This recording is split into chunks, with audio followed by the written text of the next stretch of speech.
So, hello! For today's video ay magluluto na naman tayo ng sinigang na bangos. Dahil maulan na naman at malamig ang panahon, maghigop ka na lang ng mainit na sabaw. Hindi yung malulungkot ka dahil wala kang kayakap, Kuya Juan. Ganito pala ang style ko sa pagluluto. Ginisa ko lang muna yung mga lamasin, saka ko na nilagay yung bangos. Sobrang dali lang yan, hinalo-halo ko lang pala yan sa mga lamasin, saka ko nilagyan ng maraming tubig. Dinamihan ko na yan agad para maglami ang iyong paghigop-higop. Pag kumulo na nga ay kunin mo agad yung mga sumud-sumud dyan sa palibot. At para tuluyan ka ng hindi lamigin ay lagyan mo agad ng maraming sili. Hindi yung iisipin mo pa kung saan ka nagkulang at saka magsisi.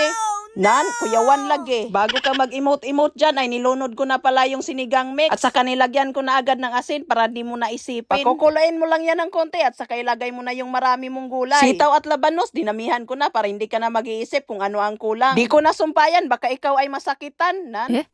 Pag kumulo na ay pwede mo na yang halo-haloin para mag-well combined ang lasa. Hindi katulad ng katuking stage mo na paasa. Nan, kulbaan lagi ka. Pero hindi tayo makukulbaan for today's video kay damihan man natin yan ng pizza. Para ikaw ay mahusto at hindi na magmahay. Dahan-dahanin mo lang pala yan sa pag-ukay-ukay baka malata. Nan, impas jud ka. Kasalanan mo kasi yan. Alam mo ang dami-dami mong biniling gulay tapos ang liit-liit ng kalaha mo.